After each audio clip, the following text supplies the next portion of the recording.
All right. Yes, I see we have about almost 20 people online. Good morning, everybody. Welcome to day 2 of our. Oops, I'm sorry, I have an echo.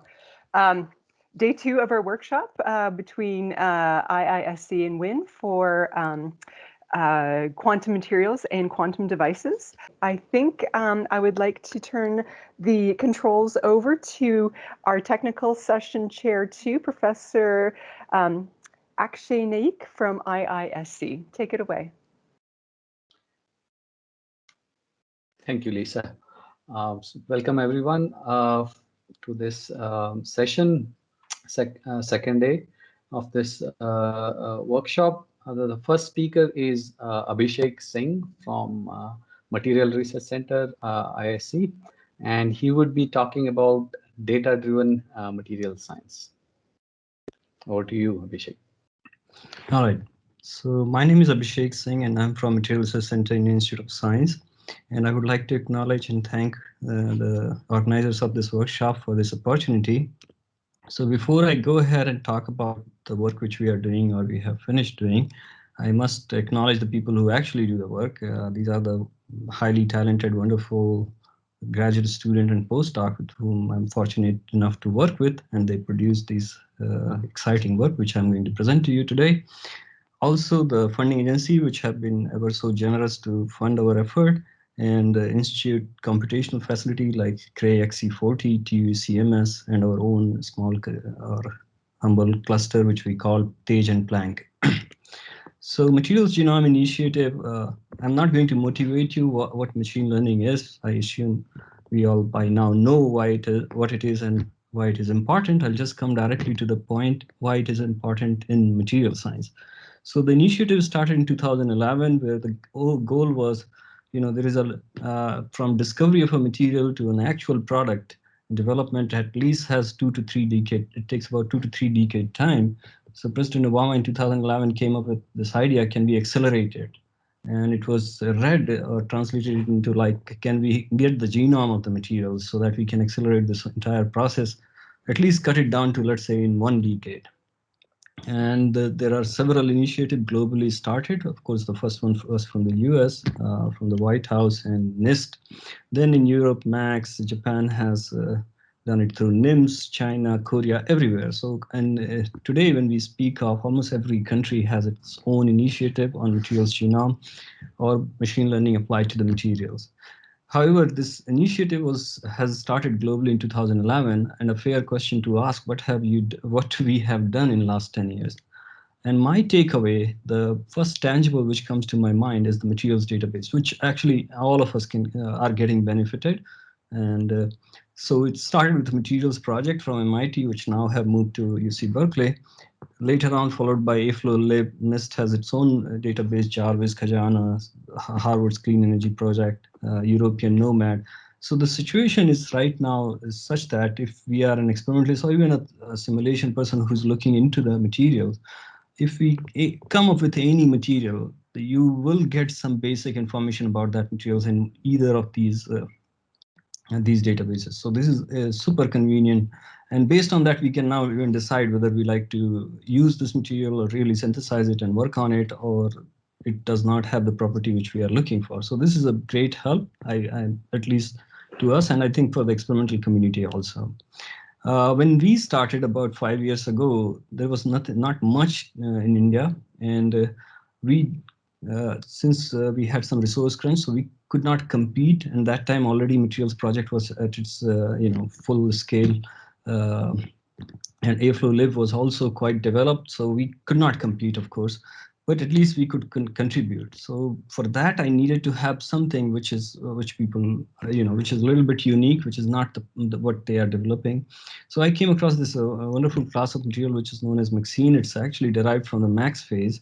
And it's a 2D material which actually gets cleaved chemically. So when you cleave it chemically, you leave the two surfaces exposed, and which get functionalized automatically. And since now you have these are your variables, and if you take all their permutation and combination, you'll end up getting nearly 25K if you have just one single layer of transition metal atom in it. If you go to 2, you can reach to millions. So this is one class of material where the possibilities of having a huge number of materials with various functional properties is really, really enormous. So we started to develop a material database of Maxine, and we named it Anant. So this is a Sanskrit word which means infinity. That was our aim. So I invite all of you to please go and visit it. And this is a completely free. You can download the data which is there. And for example, right now we have just one portal open, which is Maxine. And if you go, it will pop up a periodic table for you and highlight the elements which are constituent elements of the Maxine. If you click on them and you do a wild search, it will list out all the Maxines which are there. And then you can get like band structure, whether it's a direct or indirect band gap. You can get the structure. You can play with it, or you can even download the structural file either in CIF or POSCAR file, which is one of the important format to run the computational studies. Okay, today I'm glad to share with you that Anant is actually world's largest 2D materials database till date. I don't know what will happen in coming years. And this is, it actually put us on the global map of the databases which has come across the world. So Anant is in that map. So I'm very happy to do that, to share this news with you. Now coming to the machine learning part. So we have a data, so we could do two things with this. One is either we build machine learning model or do the high throughput based search for a particular material which has a desired properties. So I'll cover a little bit first about the machine learning model. And machine learning model, which our philosophy when we develop a machine learning model is our customers are experimentalists. And I do not want them to learn completely new things before they can come and even use our model. So our model should be as simple as possible. The features which are required in these models should be very, very easily available without too much of the effort. So suppose if the effort required to generate this feature, is more than to go and just synthesize that material in the laboratory, or you can go on and do some high level calculation on it, then it fails the purpose. So with this, we limited our feature selection to only elemental information. So suppose Maxine has 3 or 4 elements as their constituent elements. So all you need to tell us the information about those elements. You don't need to tell anything about the compound. And this information, you can get it from periodictable.com or CRC handbook. On top of that, if you can also tell us a little bit about the structure, volume, lattice constant, symmetry, which you can get actually again from some of these databases which exist. And once we know that we add this structural feature and the elemental feature, we start building model. And the very first model which we made was a semiconductor metal classification model. This was done with just 14 elemental information. And it was one of the highly accurate model which we have developed so far, a classification model which has an accuracy of 99%. And generally, the result of a classification model which you present is through a confusion matrix where each row is one particular property. So in this case, so this row represent metal, this row is semiconductor. So you can see that these are true negatives. So 562 of the Maxines were metal and they got predicted metal. 3 of them were semiconductor but wrongly got predicted metal. And here there were 70 semiconductors and we got 70 semiconductor correctly predicted. 8 of the semiconducting Maxine got predicted metal.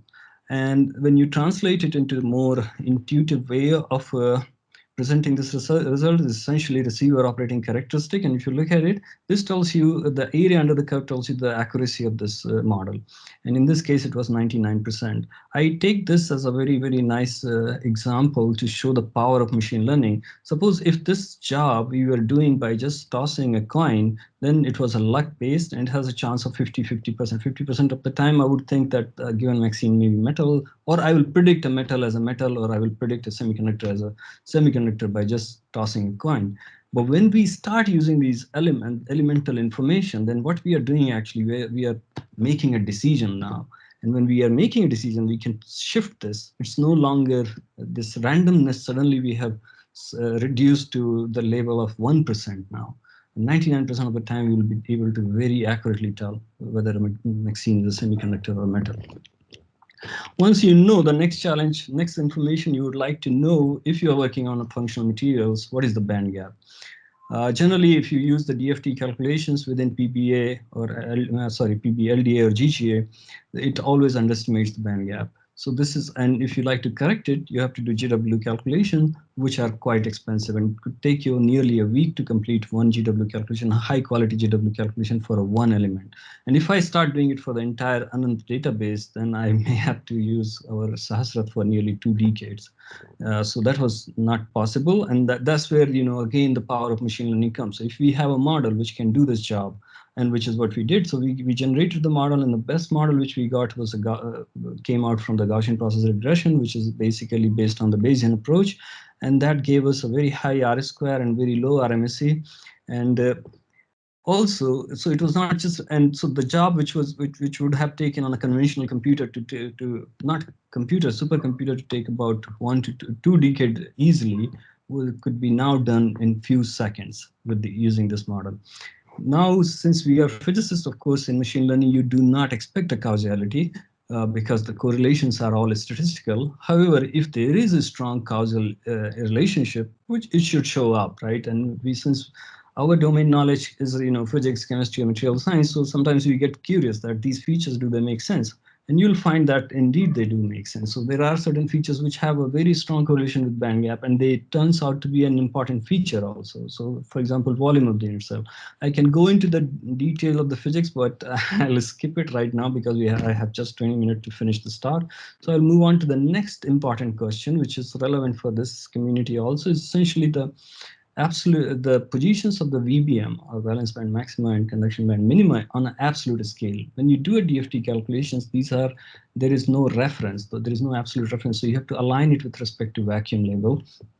And when you do that, and when you can map them on an absolute scale, then you would know exactly if your material is a good material for a quantum well type of application, or photovoltaics, or is a photocatalyst, or what would be the positions of defects, etc. So this is one of the very, very key information if we are going to work on optoelectronics or electronic devices. We must know where these bands are located. And so again, DFT has its own inherent problem to get it, and experimentally it's very hard quantity to get. Once again, you cannot do it possibly for all 23 or 25,000 or even millions of Maxines which are possible. So we generated a model, but this model has one uniqueness, because here the output were two things. So if I train a model just for the VBM, it was very successfully predicting the position of the CBM also. So we were able to get from the single model parameters two response functions, both absolute position of CBM and VBM, with a very little variance in the residual plot. And it has a very high accuracy. And if you get these two, then band gap came out to be for free. So you know now the absolute positions of your VBM, CBM, you just subtract them out and you get the band gap, and which is quite accurate. So this was a very, very powerful approach to get the accurate positions or absolute positions of your VBM and CBM. Then you can select the material for a particular application. Now coming to a high throughput materials design, here we picked up another quantity which is extremely difficult to calculate or get it. It's thermal conductivity. And what we did, we created a database we started with about 12,000 of them. And then we picked up quaternary and ternary and binary. We could not go beyond that because the limit came from our computational resources. We applied certain features like these have to be thermodynamically stable. Since we were interested in lattice part of the thermal conductivity, therefore we wanted to calculate this quantity only for the insulators or semiconductors, not for the metals. So we removed all the metals from the data which we had. And also we checked their dynamical stability. And after carrying out this, so we started with more than 10,000, and we end up with about 180 of them, which met all these criteria. So we filtered it down and we calculated the thermal conductivity. And what we found that about 15 ultra low thermal conductivity materials and 11 ultra high thermal conductivity. Of course, both have their own applications. So ultra low you need it for the thermoelectrics, thermal barrier coating. Ultra high you need for the cooling applications. And we were very pleased to see that several of these are already being synthesized, and these properties they have shown. And some of them are yet to be synthesized. Actually, after we published this paper, there's one recent PRB came from for just one of the materials which we have filtered out. This is essentially discussing its thermal transport properties. Okay, but it's a very, very expensive process though. It took nearly 2.5 years of computation to do this. But data creation or database generation is a one-time investment. Once you have done it, then you can extract or do a lot of good science out of it. So what this high throughput based approach gave us, it gave us an access to the property map. Again, in the interest of the time, I will not be able to show you the entire property map, but I'll just pick up one example. So for example, if you take a low thermal conductivity material, what you would see that the phonon dispersion and the maximum phonon frequency which you get, 2.5 terahertz in this case, has a direct correlation with the kappa. So low thermal conductivity materials will have the phonons are all situated within few terahertz. You go to the high thermal conductivity material, then it goes to tens of terahertz. So there was one-to-one correlation. It's not just for these two, it was for all the compounds which we had. So if you plot it, it would look like this, and you can draw an imaginary straight line here. So there is a one-to-one relationship. However, remember that this is in harmonic properties, so this cannot tell much about the the transport part of it, so or thermal conductivity. So within within quasi-harmonic approach, which is basically Gunaysen parameter. So if I look at the Gunaysen parameter, there also we found some kind of an inverse relationship. And this Gunaysen parameter, we did not.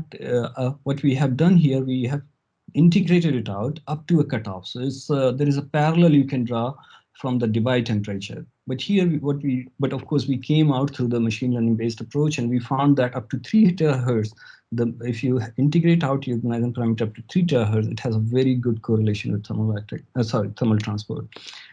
And then mass and volume they come directly from the physics of the thermal conductivity. They also have a direct correlations with the thermal conductivity. So we picked just these 4 descriptors and come up with this beautiful model. You can see everything lies on this 45 degrees line, which has RMSE of 0.21 and R-square of 0.99, and everything was situated within plus minus 1%. So that was a very highly reliable model. Before this, people in the community have been using the semi-empirical model, which is due to SLAC model, and look at how SLAC model performs.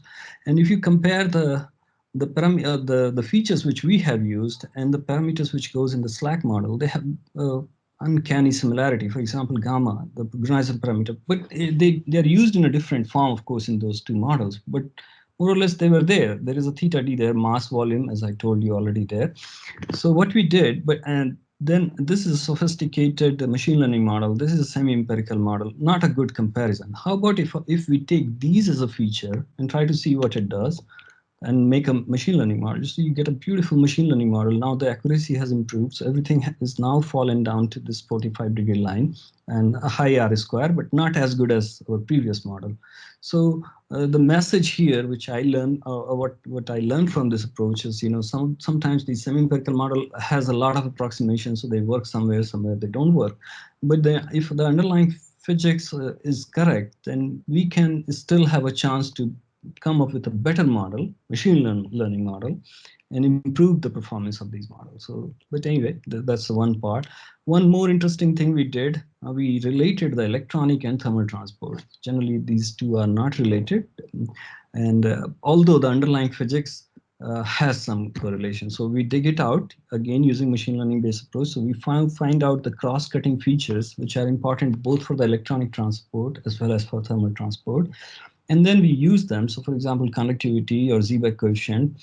So this comes from these are the electronic transport parameter, and then thermal conductivity is the thermal transport parameters. And you use these elemental features like bond distance, bond strength, volume, and they have a very, so for example, okay, just give me 1 minute, I will describe one of them, like bond distance, right? So if you have a shorter bond, that means the bond is very strong. That means your force constants are more harmonic. That means your thermal conductivity is going to be high.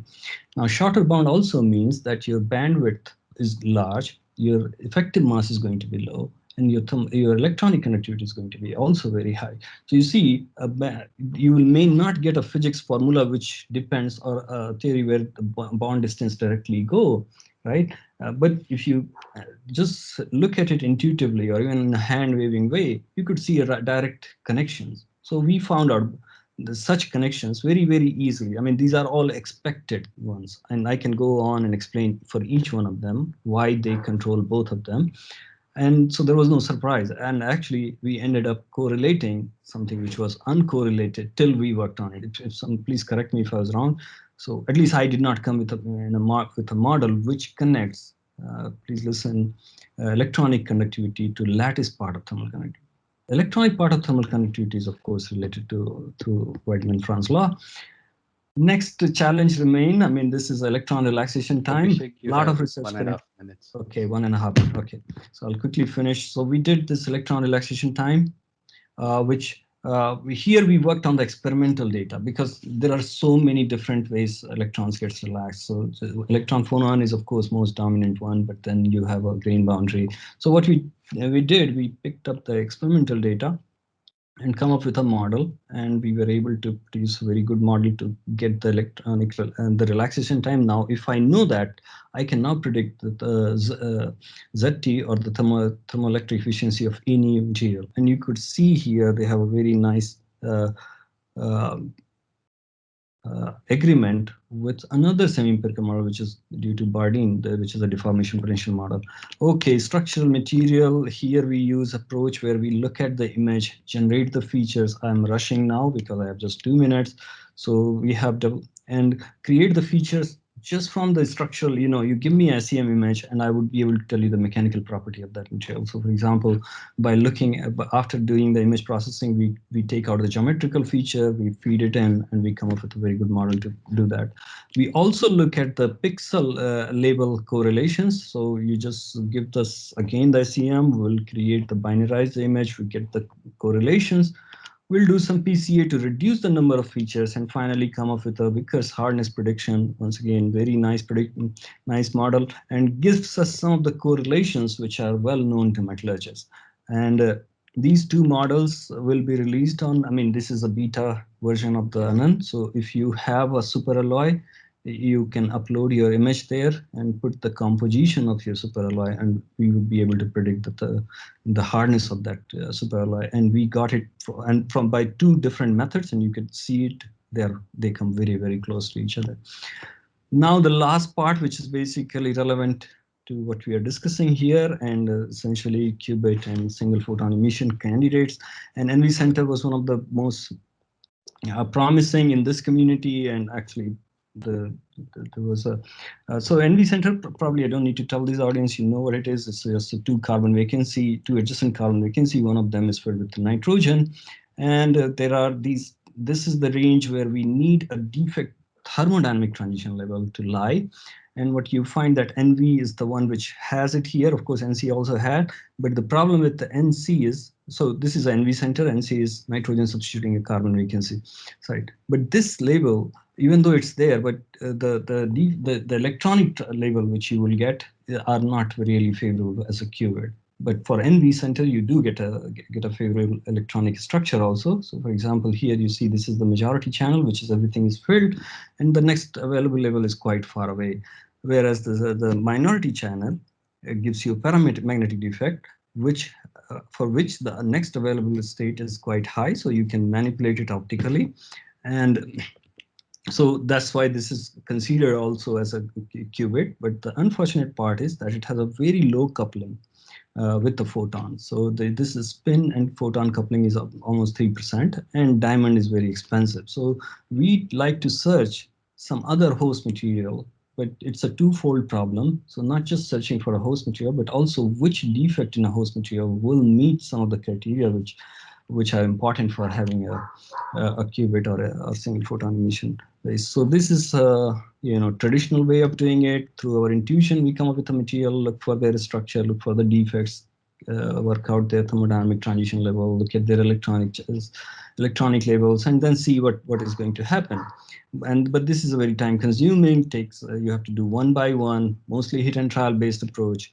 We are planning, or we are doing actually, to revolutionize it again using data-driven based approach. So we will be looking at a huge database and try to first find out the host material, which should meet these criteria, like they should be wide band gap, they have a low spin orbit coupling, there should be a zero nuclear spin path, and their synthesis should be scalable.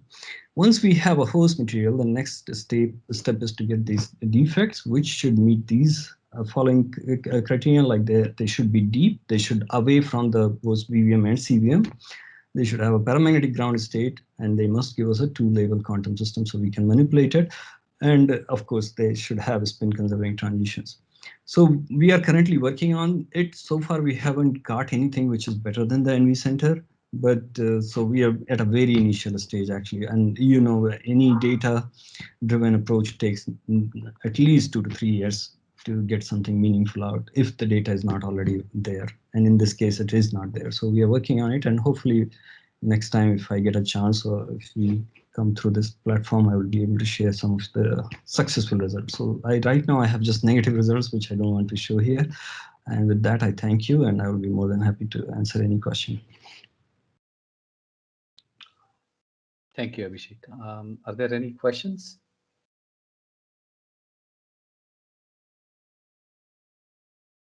Okay, looks like Sushanta has a question. Please go ahead. Yeah, thank you so much, Abhishek. Excellent presentation. I'm wondering, you looked at your electronic and thermal transport, but I'm wondering, do you look at ionic transport also through these materials if you have a SEM images and using machine learning through that process? Yeah, that's a very good question. I think we have not looked at it, but some people have done it. I mean, in literature, but there is some interest coming on now for the batteries, essentially. Honestly speaking, we have not started, but some people are talking to us if we can do that. So far we haven't done, because every single problem which we have done is very resource extensive. So that's the limit. Thank you. Okay, in the interest of time, maybe we can move on. Thank you, Abhishek, for an interesting talk. Excellent. The next speaker is Adam Sen from Department of Chemistry, and he would be talking about giant C-axis nonlinear anomalous Hall effects in MOTE2. Please go ahead. Okay, Please so thank you Sushanta, for inviting me to this wonderful conference. I've really enjoyed listening to the talks so far.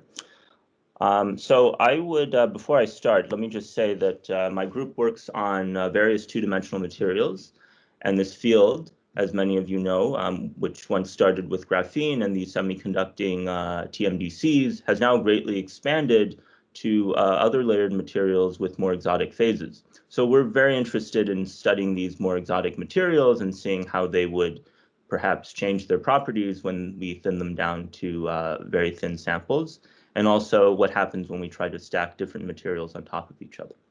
Okay, so we have efforts in various areas here, but in the interest of time, I'm just going to tell you about one recent story, looking at this semi-metal MOTE2. Okay. So let me start from the very beginning. So these days we sort of take the Hall effect for granted, right? But it's quite extraordinary in the sense that Hall discovered this even before Maxwell formulated his laws of electromagnetism, right? So here we know that when we apply a current and a magnetic field, then a transverse electric field develops in our sample. Okay, so this is the Hall effect. And one thing that we can try to quantify for this effect is called the either the Hall ratio or the Hall angle, which is the ratio of your transverse electric field over the electric field that you apply. Okay, and unsurprisingly, this is proportional to the magnetic field. Now, it was the same Hall, actually a few years later, that discovered the anomalous Hall effect. And here he simply replaced the sample with now a conductor that is magnetic. And he found that in this case, there is a Hall signal that was nonlinear with magnetic field, such that you can even turn off the magnetic field and you would still have some Hall effect. Okay. So we can similarly quantify the strength of this effect with the Hall ratio, except now we can look at it in the limit where the magnetic field is off, and then this becomes essentially a material property, right? And typically this ratio is relatively small, okay? So when you get up to something like 0.1, people call this a giant Hall effect. So I'm going to tell you a way that we can actually exceed this limit by quite some amount, okay, using a slightly different but very related effect. Now, it's very tempting to think of the mechanism of this effect as simply, there's some internal magnetic field generated by the magnetism in your sample. All right, but it turns out that this is not quite so correct. Really, there are two classes of mechanisms, one called intrinsic and one called extrinsic. And the intrinsic part is perhaps more easily understood because now we understand something about topological band theory. And we know that for materials, there's a quantity called the Berry curvature. And it is this Berry curvature that gives rise to, when you apply an electric field, a transverse component of your velocity, right? And that's exactly what gives rise to the Hall effect. And if we integrate this velocity with the basically the distribution function, then we can get our current. And lo and behold, right, we see that we need some Berry curvature to give rise to our Hall current. Okay, and the constant of proportionality here is simply the anomalous Hall conductivity. Now, you can ask under what situations this anomalous Hall effect would manifest, and it doesn't happen just in any old system, and that's because of the following. So if I say that my system obeys time reversal symmetry, then the Berry curvature is an odd function of momentum. And then in equilibrium, basically when I'm not driving this thing very hard, the distribution function is an even function of momentum. So basically, I've shown that this Fermi sphere has shifted over by a little bit, but usually that shift is pretty small. So we say that this thing is equilibrium and it's an even function. So I'm integrating an odd function over an even times an even function, which is an odd function. And so basically that thing is zero unless we break one of these two conditions, right? And of course, in a magnetic system, we're breaking time reversal symmetry. Okay, so that's one way. But it turns out that there are also other extrinsic mechanisms that can give rise to the anomalous Hall effect. And here, basically, you have spin up and spin down that when they encounter a scattering center, okay, they deflect in different ways. And we know that no crystal is perfect, and so we're always going to have some sort of a scattering center. Okay, and here is skew scattering. What happens is that the spins, they continue to separate after the scattering event, whereas in side jump scattering, the separation only happens during the scattering process. Okay, so without going into the microscopics, we can use this cartoon to distinguish between these two effects.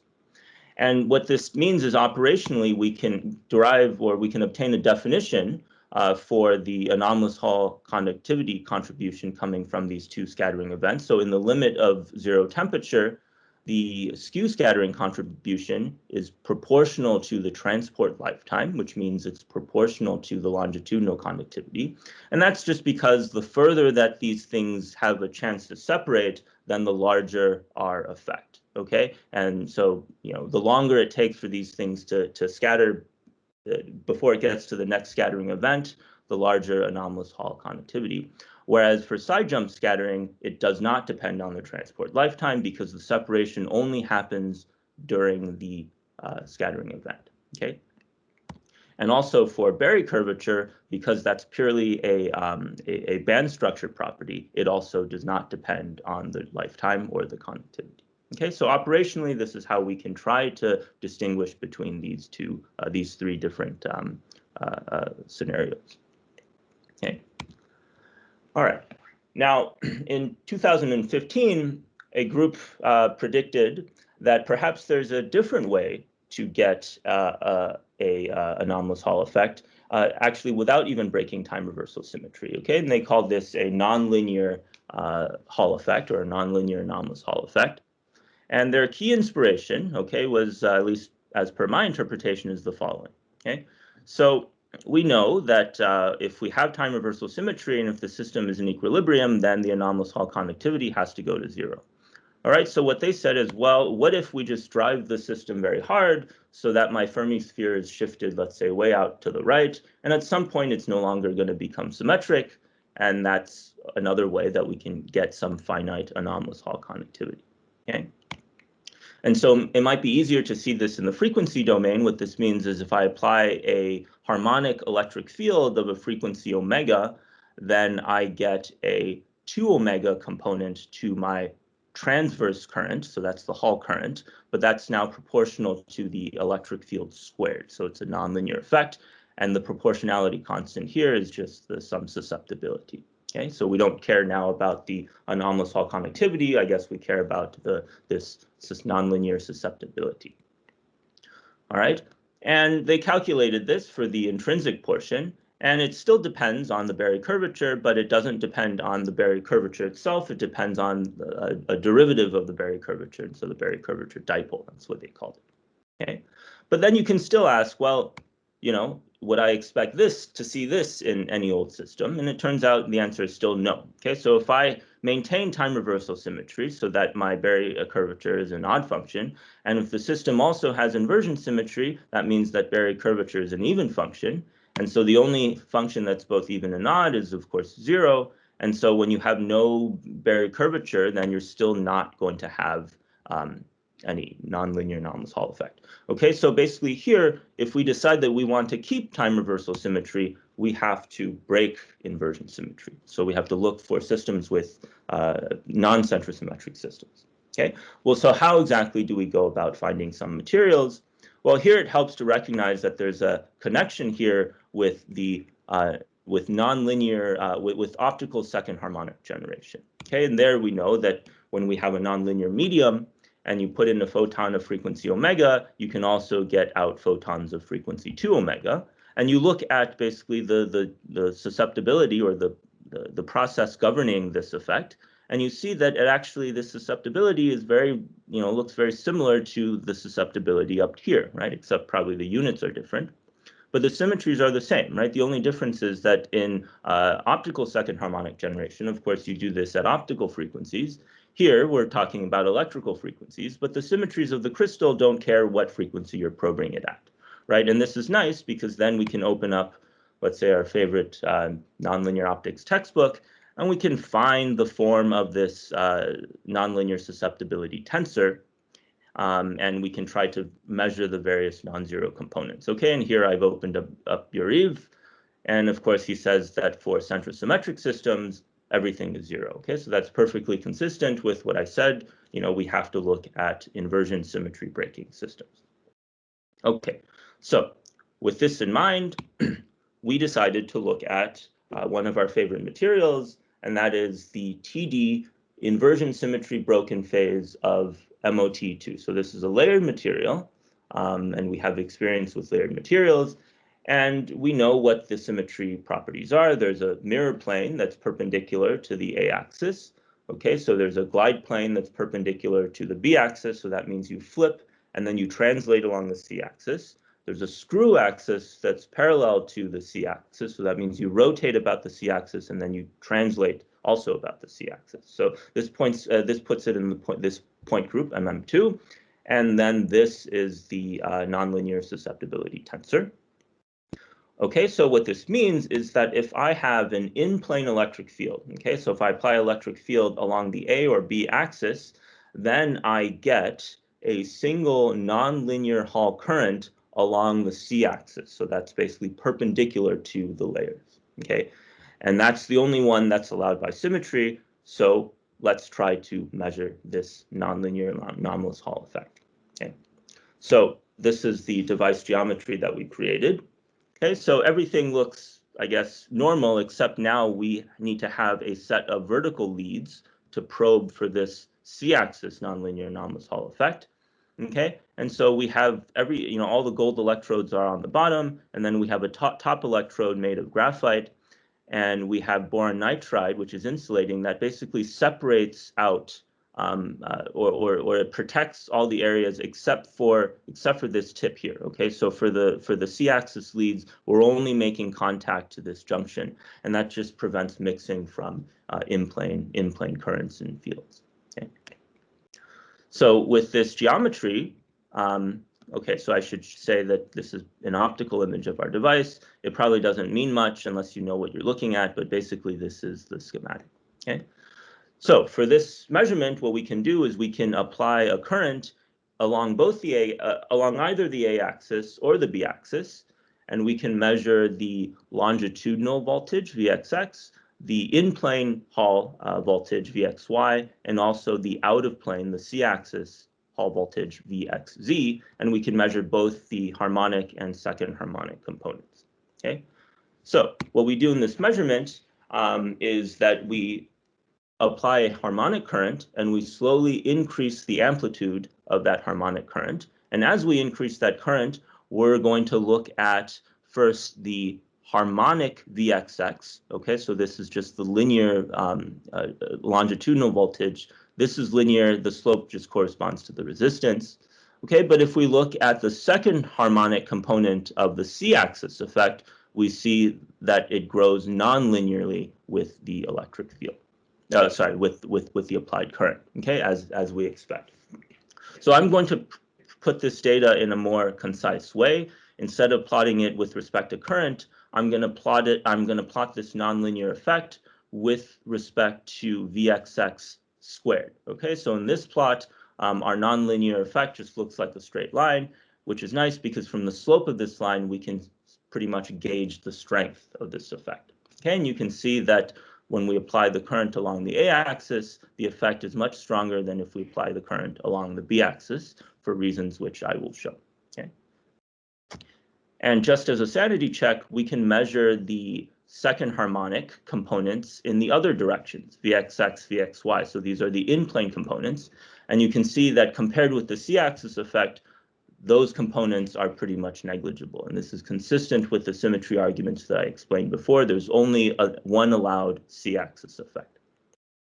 Okay, so for the next, I guess the next half of my talk, I will try my best to explain the origin of this effect that we measure. And to do that, first what we're going to do is we're going to look at this effect over many different samples of different thicknesses, and we're going to compare, okay? So here, you notice that I'm plotting the electric fields instead of the voltages, and that's just because we can compare everything on equal footing. The samples have different shapes and thicknesses, so it makes sense to look at the electric fields. Okay, but you can think of this as essentially our nonlinear anomalous Hall strength along the c-axis. And you see that basically as we decrease the thickness, this strength decreases, but also in each case, the a-axis strength is larger than the b-axis strength. Okay, so why is this? Well, the other thing that we can do is we can simply measure the conductivity of these samples, and you notice that it follows the same trend. As we decrease the thickness, the residual conductivity also decreases, and also the conductivity is always larger along the a-axis. So it seems like that there's a connection between these two quantities, right? And we can take this a little one step further. For a given sample, we can also measure this effect at different temperatures, right? And as we increase the temperature, the conductivity goes down, and you notice that the strength also goes down, right? All right, and if we don't want to think of conductivity, we want to think of resistivity. Okay, it basically shows the inverse trend. Okay, as we increase temperature above 20 Kelvin or so, the resistivity is linear. So this is basically phonon dominated. And below TL, then essentially it starts to saturate. So TL is roughly the Debye temperature, the Bloch-Grünissen temperature here. Okay. All right. So we have 5 different samples, and then we can measure along both axes in each sample. So that means for each, I have basically 10 different data sets that I can try to scale with conductivity. Okay, so I'm scaling my nonlinear anomalous Hall strength, and I'm plotting this as a function of the normalized conductivity, and there are 10 different traces here. Okay, 5 samples, 2 different axes, and you sort of see that a general trend starts to emerge. Okay, so at higher temperatures, this thing follows a power law of power 2. Okay, so this is a log-log scale, so a linear plot here would mean some power law, and that power is roughly 2. Below a certain temperature, then it starts to increase even further. Okay, and that temperature where that starts to cross over is precisely TL. So here I'm looking at the local power as a function of temperature. For all these different samples, above TL, that power is roughly 2. Okay, and below TL, then it starts to go up even further. Okay, so there's some definitely some general tendency, which I will now try to explain. Okay, and in order to explain this, we actually have to go back and try to understand the mechanism or the scaling laws for the anomalous Hall effect, because it turns out that the strength which I just showed you, if I write it out in a slightly different way, this quantity scales exactly as the anomalous Hall conductivity would scale in the linear anomalous Hall effect. Okay, unfortunately, that is a more established field, and we can try to learn something by looking at what other theorists have done. And so what's known is the following. Okay, so for the Berry curvature contribution, the intrinsic contribution, the anomalous Hall conductivity would not depend on, it would just be a constant. Okay. For skew scattering, it would actually depend on the square of the longitudinal conductivity. So what I showed you before was basically the limit of 0 temperature. When we actually try to change temperature, things are a little bit more complicated, which is why I'm showing this now. But basically, skew scattering would depend on the square of the longitudinal conductivity. And side jump, that's actually the most complicated one. It has all sorts of different dependencies. All right, so actually, just by looking at this, it's not very easy to separate out the side jump contribution from the Berry curvature contribution, I should say. Okay. All right. Adam, you have 2 minutes. Okay, sorry. I apologize. Okay, so let me just quickly go over quickly just say that the nature of this is that after fitting all these to the scalings, we believe that at least at high temperatures, when the power is roughly conductivity squared, that fits pretty nicely to the skew scattering contribution. And the predicted intrinsic contribution is actually about 2 orders of magnitude lower than what we're measuring here. So it turns out that the Berry curvature plays actually a minor role, and the extrinsic properties are dominating. Okay, so why did I call this a giant Hall effect? And the reason is actually rather, well, not simple, but simple in a way, because here, when we just drive up our current, okay, we know that the longitudinal voltage is going to scale linearly, right? That's just the resistance. But because the nonlinear voltage scales quadratically, at some point, then this is going to exceed this, right? The top is going to exceed the bottom. And if I look at the ratio, then in principle, I can get an arbitrarily large Hall ratio, okay? In reality, that is not the case. But indeed, as I increase the current, the Hall ratio goes up, and it peaks at a value about 2.47. Okay, so this is an order of magnitude larger than the basically the giant anomalous Hall effects that we would see in linear systems. Okay, and an associated quantity with this is the anomalous Hall conductivity. So we can look at the anomalous Hall conductivity at this peak Hall angle, and we get something on the order of 10 to the 8 Siemens per meter.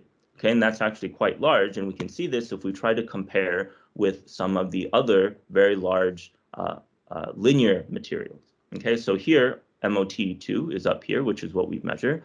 So the conductivity is comparable with the most conducting anomalous Hall compounds. However, the anomalous Hall conductivity is about 2 orders of magnitude larger. And as far as I know, I think this is the largest anomalous Hall conductivity that has been measured, and in part because we're taking advantage of this nonlinear effect. Okay, so that's pretty much it. I'm just going to quickly thank my students. So this work was primarily done by my PhD student, Archana Tiwari, with some help from other members of the group. And we also had a lot of help from theory collaborators, crystal growers, and other measurement people. Okay, so I'd like to thank them, the funding sources, and you for your attention. Thank you very much. Thank you, Adam. That was precisely 20 minutes. So are there any questions?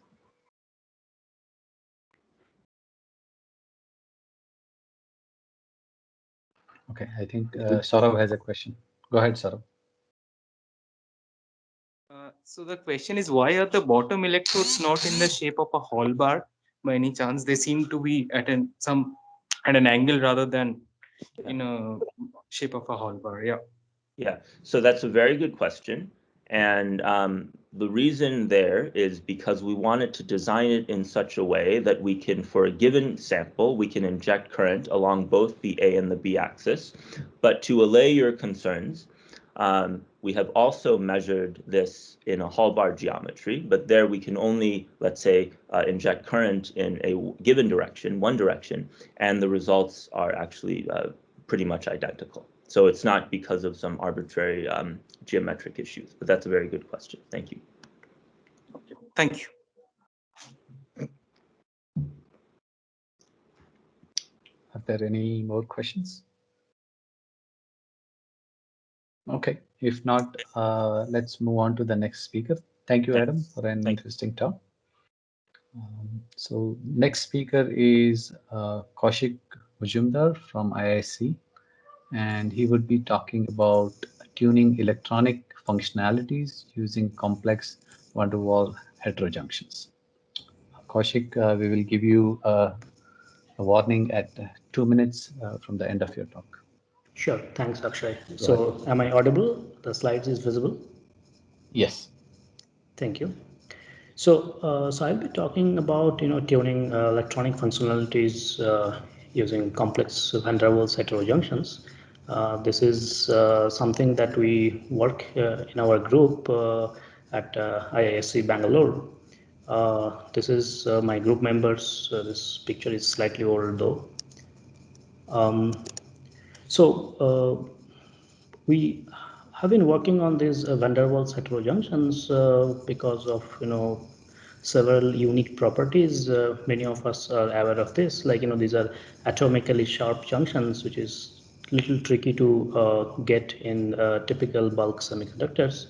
And also these adjacent layers can be of arbitrary lattice constant. So the lattice mismatch really doesn't play a very significant role as far as strain or other things are concerned. So you get really clean interface. You can make it absolutely trap free. Also, these layers can be rotated about the z-axis, and this is a new field called twistronics, which gives different band structures and all. And also because of the physical proximity, you can get very fast charge transfer as well as energy transfers across these layers. So some of these things I'll try to explain in some of our recent works that we did. Also, this can actually be a true heterogeneous integration. For example, this is one example on the right hand side where we integrated 1D nanowire with a 2D HBN. So both of them have self-saturated bonds, and you can get a very clean gate interface. Okay. So the first example that I will give in this area is an Asaki diode, which was made of tin diselenide and black phosphorus with a monolayer WS2 in between sandwiched. This is the typical structure. It's, as you can see, it's a fairly complex one, but thanks to this layer transfer techniques, you can actually build it in a fairly straightforward manner. So this is the optical image of one of the made devices. This SN-SE2 and black phosphorus, they have a unique band alignment. This is called the broken gap alignment, meaning it's a type 3 heterojunction. Also black phosphorus can be an bipolar device. You can make it either p-type or n-type by gating, while SN-SE2 is a very strongly n-doped material. And also the band edges that happen at the Z point for black phosphorus, while for the SN-SE2, it's around the L point. So it's an indirect tunneling that we are talking about. If we just make one black phosphorus SnSe2 junction and you measure the current voltage characteristics, it's nothing special about that. It's a fairly linear thing. However, if we introduce a monolayer WS2 in between, then you see this beautiful NDR, the negative differential resistance characteristic that comes out. And the reason for this is that if you have two layers on top of each other, there is hardly any chance for the voltage to drop across them. While if you introduce this monolayer WS2, then you basically allow the voltage to drop, and that way the bands can move freely across each other, and that's essential for Asaki type NDR devices. So we get a very decent peak to valley current ratio of 3.6 at room temperature. Also, these beautiful curves are very consistent across different temperatures. We went from 300 Kelvin to all the way down to 7 Kelvin. Of course, the PVCR doesn't improve much at lower temperature. We went up to we got about 4.6. And that's primarily because of the valley current. It doesn't improve significantly at low temperature, and which is of course an indication that it's because of the excess current, this trap assisted tunneling that is taking place through these layers. So the crystals are not exactly perfect, and this of course matches well with some of the temperature dependent characteristics. So this is a typical model that people use to justify that this is an excess current. All right. So so interestingly, because of these clean characteristics, you can. So this is the blue one that you see is actually for a slow sweep. However, if I use a fast sweep, I can see this strong oscillations, and this oscillation is expected because if I plot the total power delivered to the system as a function of the drain voltage, I see that in this gray shaded region, you have for a given power delivered to the system, you have two voltage points that are allowed, and that gives you an idea that it's a two valued system, and that makes the system as stable. So you can actually exploit this by forcing the voltage bias to one of these points, and that will force the system to oscillate between two points, and that's how we got a voltage controlled oscillator where the frequency could be nicely scaled as a function of the voltage that you are applied. As you can see, the frequency is still in kilohertz range, and that has nothing to do with this junction. This is has to do with the measurement setup. I mean, we were using a typical DC type setup where the capacitance was significantly higher. So we are working on this to show a significantly higher frequency of operation. The other interesting aspect of this is, let's say instead of a voltage bias, you use a current bias mode. So, so you can see the dashed line, the yellow dashed line. That's our current voltage characteristics when you are forcing the voltage and measuring the current. But instead of that, let's say measure the voltage and force current. Then you will be moving across this line. Then after that, there is no other point in the system, so it will directly jump over here. However, it cannot come back here. It has to go all the way here because this is a metastable state. And then while tracing back here again, it will jump to the lower voltage point, and then it eventually goes back. So this directly gives you an idea of using this as a memory element. And this is not a non-volatile one, but it's a volatile one. So it will work as long as your voltage is the current bias is applied to it. So we use this as this memory element with different gate voltage components, and you can nicely reduce or sort of control the window of operation, right?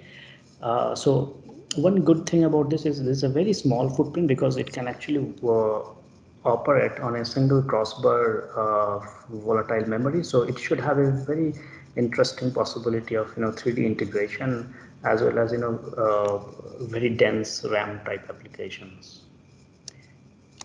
Right. So changing gear a little bit, coming to some of these, optoelectronic effects here. So as many of us are well aware, that these monolayer TMDC materials are excellent platforms for excitonic manipulations. And this exciton, of course, are coherent superpositions of your valence band and conduction band states. And they have a very strong binding energy in these materials, and that gives rise to a strong oscillator strength as well. And you can see some of these, strong photoluminescence that are coming out of this. This is the excitonic state, and this is the trion state. Now, of course, they have very strong oscillator strength. However, they are also very thin. So it would be nice, if you can artificially improve the absorption of these materials. So this is one idea that we worked on recently, where you place this monolayer MOS2 in this case on a multi-layer system, which is a strong absorber. This is a multi-layer SNSE2. And so whatever light that is not being absorbed in MOS2, it goes into SNSE2, and that has a resonant state with the MOS2 excitonic state, and this actually transfers the energy through a dipole-dipole coupling, because they are well aligned and all. And this is a FRET-like process, and this, because of this energy transfer, you create a huge number of excitons in the MOS2, and that creates strong luminescence. So you can see here, for example, in the junction area, you see a very strong enhancement in the luminescence. I mean, if I go with non-resonant, we get about 4x. If we do resonant, it goes about 14x enhancement in the luminescence. So that was a very interesting result, we thought. We also applied this to a 2-photon luminescence, similar approach, like the 2-photon absorbed and then comes down, and then it sort of transfers energy through dipole-dipole interaction, and that creates exciton, and which basically enhances the luminescence. So we got about 7.5x enhancement in the 2-photon luminescence at D junction compared to an isolated MOS2. This works for Raman enhancement as well. Again, you can see at the junction you have a very strong enhancement in the Raman, a very similar process. This can also be interesting for several peaks which are typically not visible, let's say when I do just the isolated WS2 in this case. However, when at the junction, you can see these several peaks that are coming out. So, very weak peaks, which are typically not visible, it can be quite visible in the junction. So it can be an interesting, sensitive probe for Raman. All right. So now there is one interesting thing that we wanted to see here is a quantum confined Stark effect. So usually Stark effect is a phenomenon where you apply an electric field, and because of the change in the band gap, you see a change in the position where the peak happens, right? And typically in a monolayer sample, you see a parabolic shift, and that's because monolayer has a reflection symmetry. So the first term that gets cancelled out, so you only see from the second term in the perturbation. So what we wanted to see is there a way that we can see some excitonic effect in this quantum confined Stark effect? Because of course you do change the band gap, but at the same time, because of the electric field, you are pulling apart the electron and hole. So in principle, you should have a suppression in the binding energy, and because of the suppression in the binding energy, your separation between the quasi-particle band gap and the excitonic gap, that should actually change, and this should manifest as a blue shift in your optical band gap, right? Or the blue shift in the photon energy that is coming out. So, so this is one example where the sample was not annealed, and we can see very nice parabolic shift, which is in agreement with previous literature. This particular sample was a tungsten disulfide monolayer, which is encapsulated with HBN, and then graphene and gold are used as top and bottom electrodes to apply the electric field. This is the optical image of the device. Now, what happens is if we anneal the device, then we see a very interesting, reduction. Or rather, you start from here. So instead of a direct parabolic red shift, you see an initial blue shift, and then eventually it goes down as a red shift. And this is what we were actually looking for. So what we believe is that what's happening is the electron and hole, they're actually pulled apart because of the electric field, and because you have annealed the device, the presence of the HBN is helping you to kind of pull things apart, because the band offset between HBN and WS2 is not very large, particularly for the valence band. If we sort of calculate the change in the binding energy, it fits in nicely. We get about 10 millielectron volt change, which is quite significant, but of course not as significant compared to the absolute binding energy of the exciton, which is roughly about 400 to 500 MeV. Also, this fits nicely with our calculation. So we actually solved the Bethe-Salpeter equation using starting with a 7-band Hamiltonian, and basically modulate the direct term through this the electron hole separation. So that does give us fairly good accuracy with the data. We try to do this with the trion as well, because the similar principles should hold good. The electrons, the 2 electron and 1 hole, let's say for X minus, and they should be separated out, and it does happen for the trion as well. And we can see a very a shift in the binding energy for the trion directly. The fitting with data is okay, not as great, because with trion the Hamiltonian becomes too large, and so the accuracy with the theoretical calculation was not as nice as the exciton case. On the other hand, if we do not anneal the system, then again it repeats that there is no change in the trion binding energy. So basically the separation between X naught and X minus, that remains fixed, and the shift was parabolic. Okay. This is a very generic effect in the sense that we were able to repeat for biexciton as well. So this, you can see very clearly this 5 particle systems with the square law that gives a nice proof that it's a biexciton. And here also we were able to see this kind of initial blue shift and then red shift. So we term this as an anomalous QCSE. Because of this kind of so this is very interesting, because this allows you to sort of move the energy position of the excitonic species to both in the blue direction as well as in the red direction. That gives us a very interesting way of tuning these peaks. It works for the defect peak as well. I'm not going to that much. It was a very strong shift that we were able to observe. All right, so this is the last topic that I thought I would cover here. So what happens to the quantum confined Stark effect in a bilayer case? So a bilayer is a very interesting material. So if we do the calculations, you will see that this is basically the k-space distribution of the excitonic species.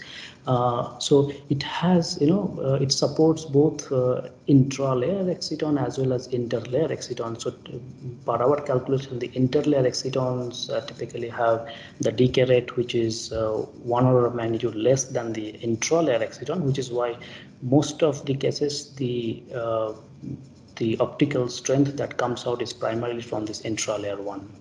Okay. So these are some of the standard measurements as a function of temperature, the reflection, differential reflection measurements. You can see very clean shift in the bilayer case, very similar to monolayer. One very unique feature of bilayer is that here although you restore the inversion symmetry, but you actually break the reflection symmetry.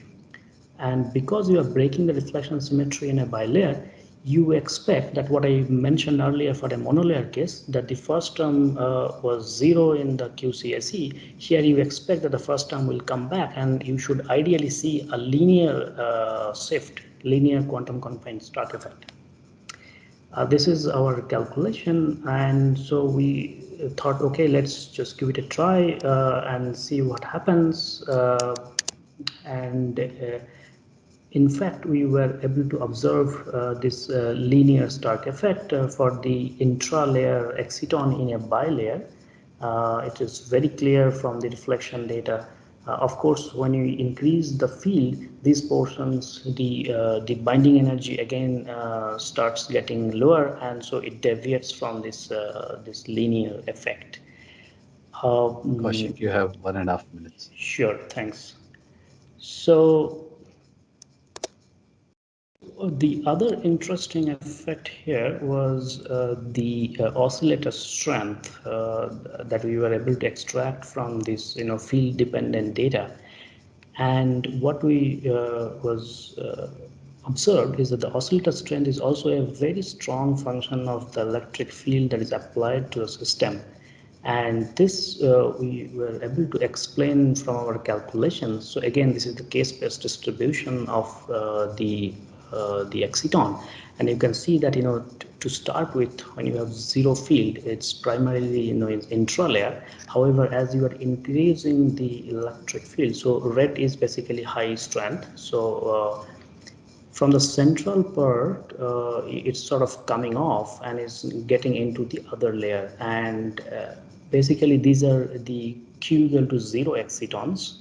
So the central part is the maximum strength, as you can see from the right hand side. So this literally means that the major part of the exciton got shifted to another layer, like in one of the layers, right? The electron here, let's say, for example, and that's how the electron is in one layer, but the hole is in other layer, and it's forming an interlayer exciton. And as I said earlier, the interlayer exciton has a decay rate which is roughly about 1/10 of the intralayer exciton, and that gives you an idea that this, because of this interconversion between intralayer to interlayer character of the exciton, your oscillator strength is going down. So finally, we also try to see what happens with gating. Gating is interesting for a bilayer system because it's much easier to inject carriers into a bilayer because of the indirect band gap. So it's a lowering of the gap, and it was seen that there's a very interesting interconversion between exciton to trion. This is nothing new. This has been observed earlier in several materials. So the good thing is that you can actually observe this kind of change in the oscillator strength either by doping or by electric field, and by manipulating either of them, you should be able to tune your system. So with that, I would like to conclude that this you can really do ultimate atomic scale control in these material systems from external stimulus, using external stimulus from a macroscopic world. With that, I would like to thank my group members who have done the work, also my collaborators, and also the funding agencies who supported the work. Thank you. That's all I have. Thank you, Kausik. I think Saloni has a question. Saloni, go ahead. Hello. So my question is, in your first talk, you said it's a dipole-dipole interaction where you are talking about the PL enhancement because of energy transfer. So could you please comment on that, how you are distinguishing between Dexter type energy transfer and Forrester type energy transfer in that case? Sure. Yeah, that's an excellent question.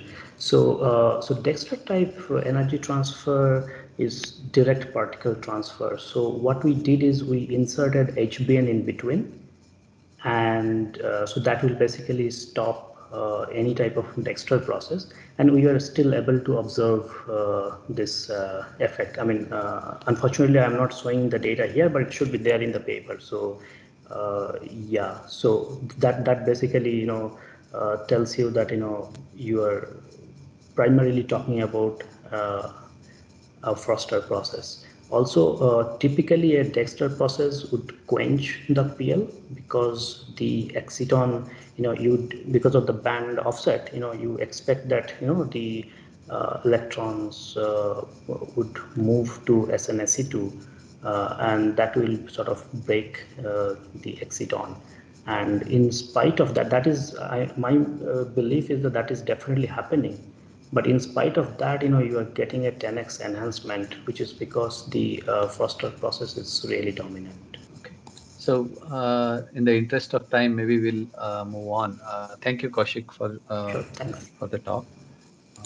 So if there are any more questions, I guess you can take it offline with Kausik. So next speaker is Kevin Musselman from Department of Mechanical and Mechatronics Engineering, and he will be talking about spatial ALD thin films and laser processed 2D nanoparticles for quantum enabled devices.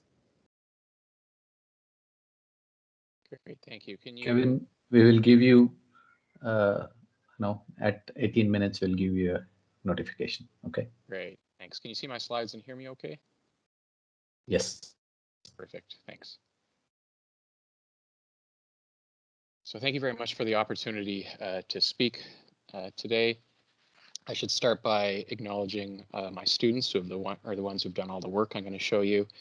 And I should also point out the contributions of some of my collaborators, particularly Professor Yvaz and Sanderson at the University of Waterloo and Professor Manuel Roja at Grenoble INP, who have made significant contributions to the work I'll show today. So my group is a nanomaterials group. There's two particular synthesis techniques that we specialize in.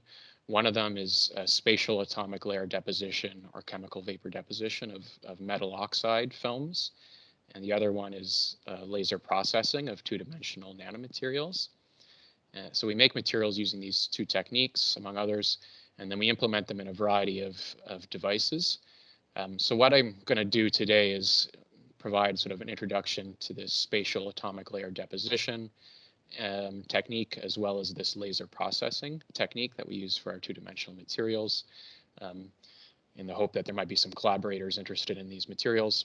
And then I'll just give a couple of examples. So I'll discuss the use of some of these functionalized two-dimensional nanomaterials in perovskite photovoltaics, and also the use of some of these spatial ALD metal oxide films in quantum tunneling, metal insulator, metal diodes. So I'll start by discussing the spatial atomic layer deposition approach. I expect that many of you might be familiar with conventional atomic layer deposition. So in conventional ALD, precursors are separated in time through chamber evacuation and purge cycles. So typically you've got a vacuum chamber, you put a substrate in it, you expose the substrate to a first precursor gas, and ideally adsorb a monolayer on the surface of your substrate. Then you purge your chamber to remove any excess precursor gas, and then you introduce a second reactant gas that reacts with that monolayer to produce one atomic layer of your desired film. Then you purge your chamber again, and you just repeat this process over and over again. So the technique that we work with is spatial ALD. With spatial ALD, the precursors are separated in space rather than in time, as in conventional ALD. So I've got a schematic here of our reactor head that we use. And you can see there's two precursor gases, A and B, and we deliver these gases through these parallel slits. And the key is that these parallel slits of reactant gases are separated by exhaust channels, as well as an inert gas curtain, which is shown by this green color. So then a substrate can be moved underneath this reactor head, and this replicates the sequential precursor exposures that you have in conventional ALD, but without the need for these slow evacuation and purge steps. So you can imagine if you're sitting on the substrate here, first you move underneath this stream of precursor A, absorb a monolayer, then you move through this inert gas curtain. There's also exhaust channels, so this gets rid of any excess precursor A. And then you move underneath precursor B for this reaction step, and you form your film. So you can just move continuously in one direction with many slits, or you could oscillate back and forth under a small number of slits to build up a film, potentially one atomic layer at a time. And this can take place in atmospheric conditions, so it's commonly referred to as atmospheric pressure, spatial atomic layer deposition. So we have a couple of spatial ALD systems here in Waterloo. So this is our lab scale system that just sits in a fume hood. So we have, typically we're working with liquid precursors that we bubble to create a vapor and a nitrogen stream. And then we deliver these precursor gases to our reactor head. This is sort of shown in the upper left corner of this image. And then we can put different substrates on a heated stage, and that heated stage oscillates back and forth underneath our reactor for these exposure steps. Okay, and we can build up thin films, conceivably one atomic layer at a time. Sometimes we're operating in chemical vapor deposition conditions so that we do get more than one atomic layer. But the key is we have good control over the film thickness. So we can deposit a variety of metal oxides using this approach. I've listed some of the ones we've worked with here. Of course, we can combine some of the metals to get ternary alloys as well. And we get conformal pinhole-free coatings, just like you do with conventional ALD, and we can deposit at a variety of deposition temperatures dependent on the precursor that we're using. So these are sort of characteristics that are typical of conventional atomic layer deposition. What's unique about our approach, since we eliminate these slow evacuation and purge steps, this deposition can be sort of 1 to 2 orders of magnitude faster than conventional ALD. And for any of you who've done ALD before, you know it can be quite slow. It's also an open air method. We don't have a vacuum chamber, so it's sort of scalable to larger substrate sizes, and we can do this on rigid or flexible substrates. So you can see some images here of depositions we've done on plastics and different fabrics and things like that. So this is compatible with roll-to-roll processing. So effectively, it's sort of a more scalable version of ALD for higher throughput manufacturing. We also have built last year a pilot scale spatial ALD for coating 6-inch and potentially 12-inch wafers with a couple of industry partners. So you can see a picture on the right here of a 6-inch piece of borosilicate glass that's been coated with a thin alumina layer by the spatial ALD approach. And we're also currently building a roll-to-roll system for fabrics and plastics. So we've used these metal oxide films made by spatial ALD and CVD in a variety of devices, so different memristive devices, gas sensors, perovskite solar cells. The one I'll expand on briefly here is some of the work we've done using these metal oxide films, using these films in metal insulator metal diodes, quantum tunneling diodes. So these metal insulator metal diodes can be very simple device architectures, actually. So it's just an insulator sandwiched between metal electrodes. And of course, if the insulator is thin enough, then you can get electron tunneling through the insulator. And if you have different metal work functions, well, then you have different barrier heights on either side, and you can get preferential direction for electron tunneling. So you can get rectification from these devices. And since it's based on tunneling processes, these can operate at high frequencies. So, you know, researchers are interested in these diodes for sort of terahertz rectification applications in things like optical rectennas for energy harvesting. So what we did is we tried making these quantum tunneling diodes using, you know, atmospherically processed spatial ALD films. So we used a platinum bottom electrode. Then we used our atmospheric pressure spatial ALD to deposit about 6 nanometers of aluminum oxide and then deposited a top aluminum contact. And then we also made similar devices using plasma enhanced conventional atomic layer deposition for comparison. And then we studied the conduction mechanisms in these two devices, both our spatial ALD devices and our vacuum-based plasma enhanced ALD devices. And you just do this by studying the current transport properties and fitting them to different expressions. And the takeaway was that in both our spatial ALD devices as well as the devices where the insulator was made by plasma enhanced ALD. At high voltages, we have our tunneling mechanisms. At lower voltages in our plasma enhanced ALD devices, we had Schottky emission over the barrier. This is our dominant current transport mechanism, where in spatial ALD devices, we had some Poole-Frankel transport due to the presence of some defects due to the different deposition conditions for the insulating device. But this wasn't actually necessarily a bad thing. So we studied the performance of these diodes. So there's a few standard figures of merit for metal insulator metal diodes, like the asymmetry, the nonlinearity, and the responsivity. I'm not going to go into these in detail, but the takeaway is that the black curve is our data for our spatial ALD films or devices that were deposited in, where the insulator was deposited in atmospheric conditions. And then the red data is for our devices made using plasma enhanced ALD.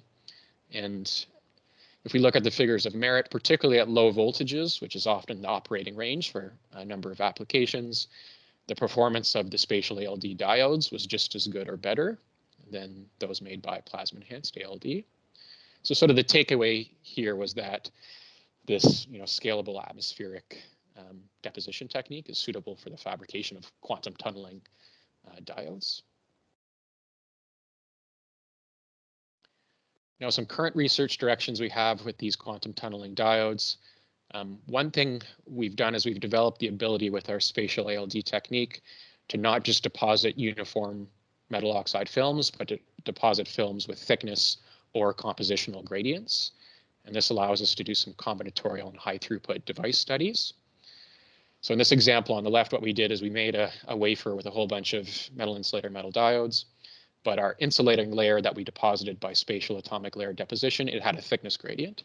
So on the left side of the wafer, our insulating alumina layer was about 8.5 nanometers thick, and that thickness decreased gradually across the wafer until it was about 2.5 nanometers thick on the other side. So then we have columns of devices where each column of device has a different insulating layer thickness. And this allows us to study the thickness dependence of the devices on a single wafer. And making these devices can be time consuming. So this speeds up our device studies considerably. So then we can do plots shown here. So we're looking at our different figures of merit as a function of the thickness of our insulating layer in our diode. And we were able to clearly identify an insulating layer of sort of 6.5 to 7 nanometers in thickness as the optimal thickness for this particular device architecture.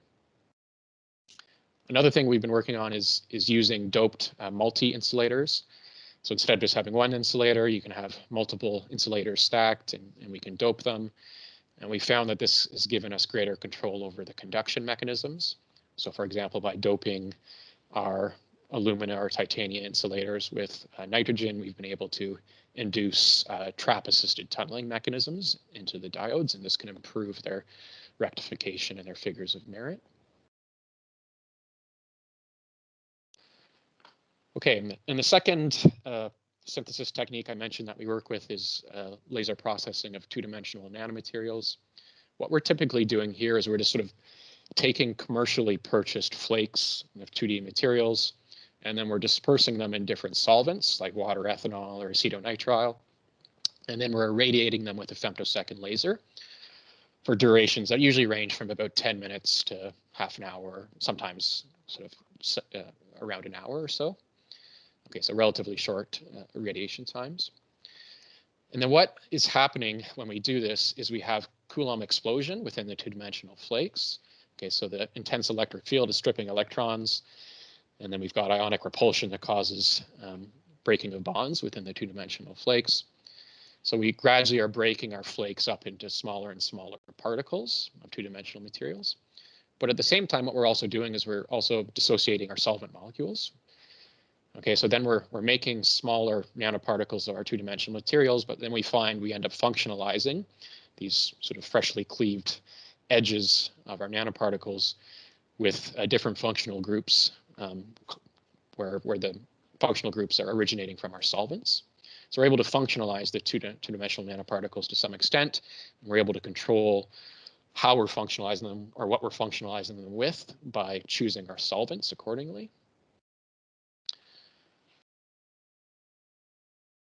So we've done this with a few different classes of 2D materials. We've used TMDs, done it on graphene and graphene oxide and boron nitride, as well as some others. If we irradiate for suitable durations, depending on the material, we can get nanoparticles down to sort of quantum dots. So we can get sizes down to about 3 nanometers. And we can get reasonably narrow size distributions, although we are centrifuging to get these samples. And these, we're getting down to nanoparticle sizes that are small enough here that we can see quantum confinement effects in some cases. I should emphasize that if we do AFM, we see that we're not producing just monolayer nanoparticles, but we do have a range of thicknesses from mono to a few layers. But we do have some ability to control this through the pre-processing of the material.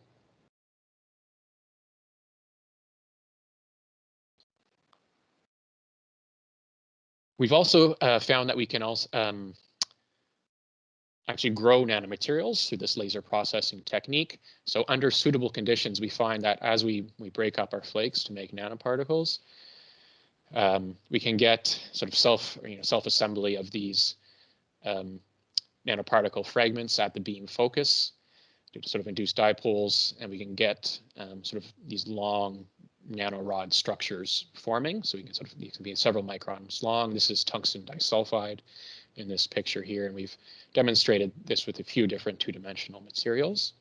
But we have to keep in mind that the yield of the nanorods isn't 100%, so we do have nanorods dispersed amongst nanoparticles of various sizes. But by controlling the laser treatment parameters and the treatment time, we do have some ability to control the dimensions of the nanorods that we do produce. They can be up to several microns long. So we're using these laser processed 2D materials in a variety of applications. So some for chemical sensing, both on sort of mechanical sensing MEMS platforms, also sort of fluorescence-based sensors we're looking at. We're using some of these two-dimensional nanoparticles as theranostic agents for cancer therapy, particularly photothermal therapy, with some collaborators. And then one example I'll just expand on just briefly with one more slide is the use of some functionalized graphene nanoparticles in perovskite solar cells. So for those of you who are unfamiliar with perovskite solar cells, this has sort of been the big emerging photovoltaic technology over the last decade. Their efficiencies are really good now. One of the remaining issues is the stability of these devices. And in particular, the ingress of water into the devices is problematic as it degrades the perovskite, light-absorbing perovskite layer quite quickly. And people have tried using some 2D materials to improve the stability and improve charge extraction from these devices. So we were certainly not the first to look at this area. But what we were doing is we were looking at functionalizing graphene particles using our laser processing technique. So we were using graphene flakes. We're sort of breaking them up into smaller graphene particles through our laser processing. And then we added different halogen compounds to our mixture so that we get functionalization of our graphene flakes with different halogens. So we had chlorine, iodine, bromine, and fluorine were a few that we screened. Okay, so we make these halogenated graphene particles, and then we incorporated them into the whole transporting layer of our perovskite solar cell. So this is our sort of control device on the left, where we have this spiro-OMATAD, which is an organic semiconductor and is one of the standard whole transporting layers for perovskite solar cells. So either we added these functionalized graphene nanoparticles into the spiro layer, or we tried to deposit sort of a capping layer of these functionalized graphene nanoparticles on top of our spiro-OMATAD.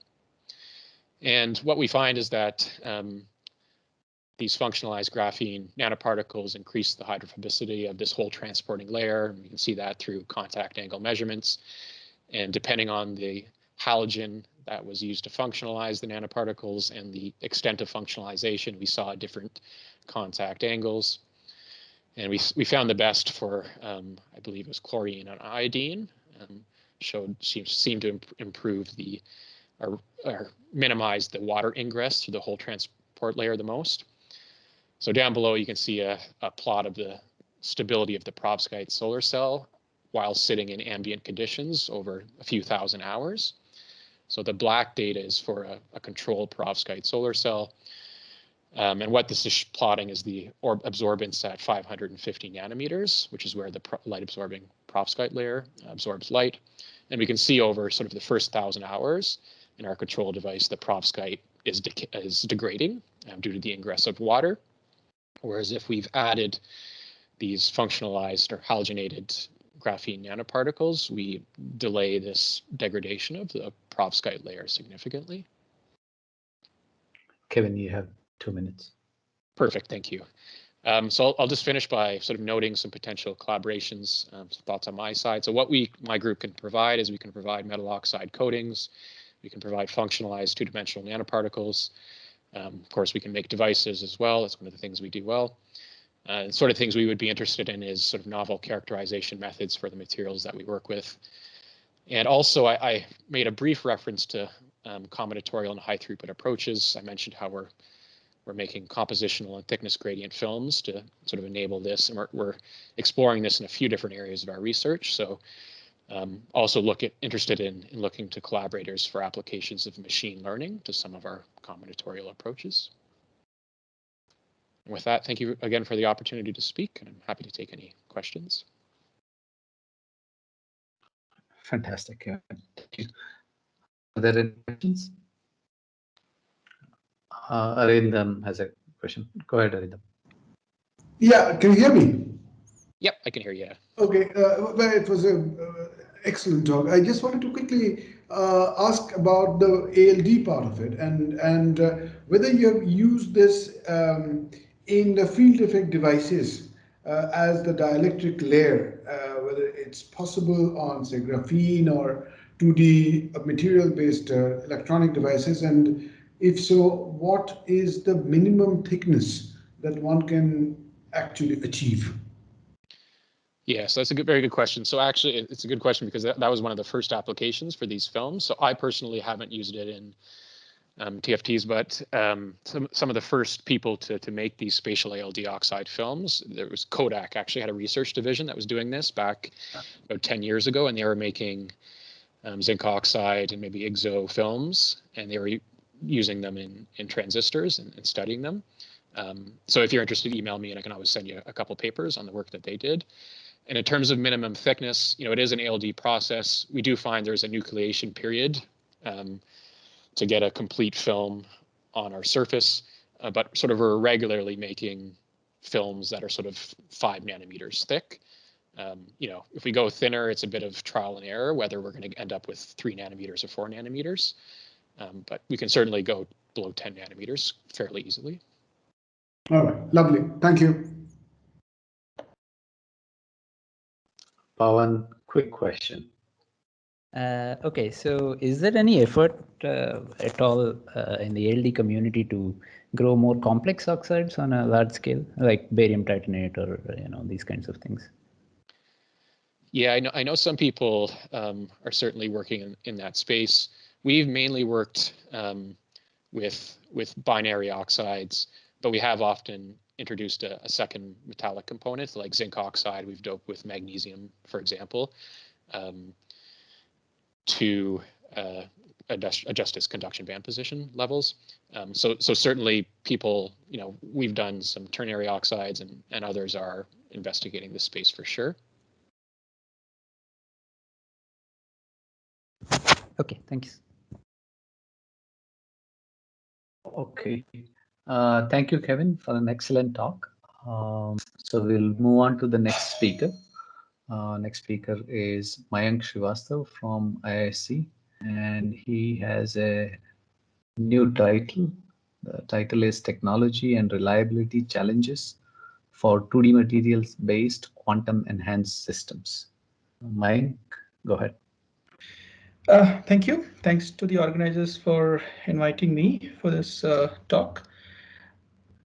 So the eventual vision and the motivation is to come up with a universal technology platform which can enable, for instance, not only future electronic technologies, but also technologies which can or applications which require heterogeneous integration of various features. For instance, a conventional electronic with a neuromorphic processor, or a neuromorphic processor integration with, let's say, sensors, or integration of neuromorphic processor conventional electronics with quantum devices, or quantum devices and low temperature electronics. Now, the question is that which material platform can enable such a technology? And in that context, we have been looking into various technology, physics, science, and reliability aspects of 2D material, with an eventual vision or motivation of enabling 2D material-based technology platform so that it can, it can allow this kind of heterogeneous integration going forward. Now, among various materials, why 2D materials? This is something which many people have talked about. So as you know that, if you look into, for instance, the material properties like, transport properties in terms of electron mobility, if you want to miniaturize these devices down to dimensions like sub 5 nanometer, and if you compare with what you can achieve with conventional bulk semiconductors, you get much better carrier mobilities on transport properties compared to what you get from the conventional bulk semiconductors. On the other hand, if you look into the optical properties, you can basically play with these materials. You can tune their optical properties depending on, which material you choose, how you stack materials, material thickness, other layer properties, and so on. I'll not get into the details of this, but we already know that 2D material offers a platform which can be engineered and played in such a way that we can design material which can meet to a certain application or certain application requirements. Now, having established that we are looking for a universal technology platform or technology platform which can enable this kind of heterogeneous integration, all the way from classical electronics to neuromorphic to quantum technologies and quantum enhanced applications. The question is that what kind of technology aspects that we have to look into.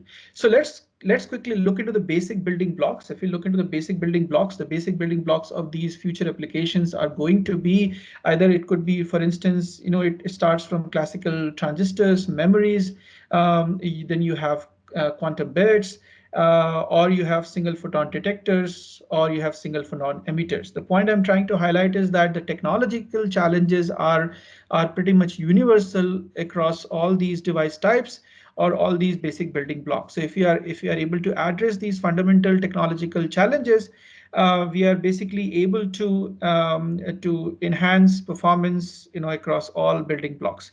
Now the question is, what are these technological challenges? One of the most fundamental challenge is contacts. How do you contact these 2D materials and integrate 2D materials with outside world, which is three-dimensional nature, for instance, metals, right? The other challenge is which is very specific to the 2D material surface, is, for instance, passivation. These 2D material surfaces don't come in single crystal format, so you basically intrinsically have, for instance, if it is graphene, you have grain boundaries. TMDs would have grain boundaries. You have, chalcogen vacancies, and one of the property of these 2D material is that these defects significantly adds to the chemical functionalization. So if you have these defect states or defect sites, this will significantly enhance its reactivity towards other reagents. It could be any condition, any atmospheric condition. It could be any other gas, or it could be any other molecule, or it could also be, for instance, the dielectric that you deposit, the oxide that you deposit on top of it. The other fundamental challenge is, for instance, unintentional doping. Anything that you try to do with these 2D materials can significantly dope these materials. For instance, just to photoray space patterning, a photoray space patterning can dope 2D materials, whether it's graphene or TMDC. Some kind of doping is easily possible. So you have to basically develop process which ensures that no unintentional doping takes place. Then the channel also, is susceptible to reliability events, field assisted or temperature assisted reliability events where the channel can undergo a damage or material reconfiguration, which I'll show you towards the end.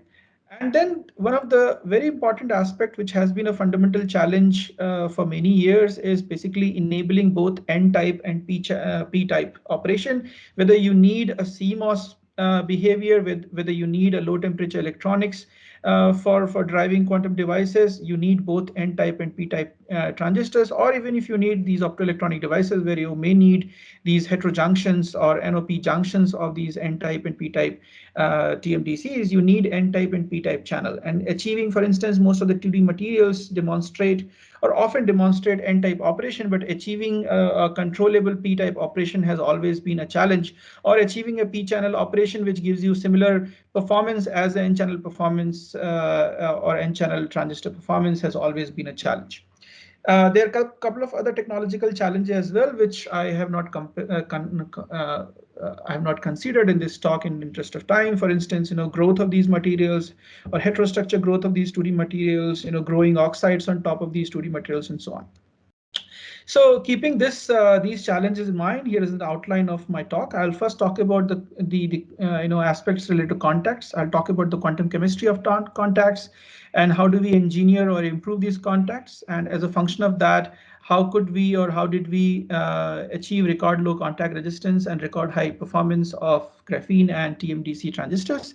Then I'll talk about one of the approach we pursued for passivating the channel, which significantly improved the offstate performance of these TMDC based transistors. I'll also talk about briefly touch based on N and P channel operation in TMD FETs. And towards the end, I'll briefly touch base on reliability challenges in these 2D materials. So we quickly start with graphene. So when we started, we looked into some of these aspects and we were investigating, for instance, the conduction through the overlap region, which is the overlap of graphene and metal, and the conduction through the edge region, which is the edge contact between the metal and the graphene. And before running experiments, we thought of doing some DFT calculations, and what we found that the conduction contribution from the overlap region was 60%, whereas just from the edge region was around 40%. And that was intriguing, and we thought, okay, we have to investigate this further. So what we found that, for instance, in the overlap region, you don't have any bond formation. This is mostly van der Waals force of attraction. So you have, what we call tunneling contact. And whereas in the edge region, the carbon atoms are not completely satisfied. So you have some kind of bonding channel, which I'll talk about. And that's the reason which is basically offering 40% of the conductivity contribution. We further looked into that, and what we found that, depending on which metal you choose, in case if you choose a metal which has a low energy d orbital, you have significant amount of charge transfer between the d orbital of the metal and the p orbital of the carbon. And if you use some other metal which has a high energy d orbital, then this charge transfer is similar in the edge region as versus the overlap region. Whereas if you have another metal, for instance, in this case it was palladium, which has a lower energy d orbital, the charge transfer in the edge region was higher compared to the charge transfer in the overlap region. What we found was there was a strong graphene metal, which is because of the p and the d orbital interaction, or the p or the d orbital hybridization, which took place at the edge, and that was giving rise to this enhanced conduction from the edge region. So what we found was that these sp bonded sites, which were present at the edge region, were the key for the better contacts. And so the idea was, can we create more sp bonded sites? Now, how do you create more sp bonded sites? By basically breaking the existing bond, or basically knocking out existing carbon atoms. So the idea was that we have to somehow knock out these carbon atoms from the graphene metal contact region. So we developed a couple of methods for that. For instance, one of the method was where we basically burned local region by using high energy electron beam. This we could do in an electron beam lithography system, where we can program the region where this exposure is going to happen, and therefore we could pattern very tiny regions where the graphene was damaged. We also developed another method where we basically could open the contact region and basically bombard the region with argon or the oxygen plasma, and that could also lead to some damage across that contact region. Or the other approach is that you pattern graphene in unique shapes, and you basically enhance these edge regions, which will give you these sp bonded sites. So for instance, one of the chart which I'm showing you here is the plasma exposure time, which is basically increasing the exposure time means we are increasing the defect density. And as you see that as we increase the defect density in the contact region, there's an optimum point where the contact resistance was significantly lower. Beyond that point, of course, the contact resistance will increase, and that is because of current crowding in the contact region and significant drop in the density of state in the contact region. The other method that we tested was the by tuning the edge parameter through the E-beam litho system, and we found that depending on how we shape these tiny burned regions, you find an optimum region where the contact resistance was significantly lower. If I compare the contact resistance that we reported with all the reports in the literature, we found that the contact resistance we could achieve with the method that we developed was the record low current, was the record low contact resistance. And this basically enabled, of course, along with a couple of other aspects we addressed at the technology at the process level. So this eventually enabled us to achieve superior transistor performance. So what you see, this is a typical CVD graphene transistor behavior where you have a Dirac current dominant behavior, and the current is not significantly higher. Whereas when you see this contact being engineered, you see a nice textbook-like IV characteristic of these transistors. And when we compare this with some of the best reported numbers, for instance, this data is from IBM, which they produced using epiaxial grown graphene and with hafnium oxide gate dielectric. When we compared this with the CVD grown graphene that we did by all the things that we did, including the contact engineering, our performance was 20% better than the best reported numbers till date. This was about graphene. Let me quickly run you through the work that we have done on the TMDC contacts. So in TMDC contacts, what we found was that depending on whether you have a sulfur vacancy or chalcogen in general, chalcogen vacancy or chalcogen interstitial, the density of state and the transmission probability gets modified in presence of unique metals that you use. So what we found was that you have to investigate the transport as well as the band structure in presence of metal. And in presence of unique metals and these kind of chalcogen vacancies or interstitials under certain conditions for certain metal and vacancy combinations, you get the density of a state and the transmission probability modified.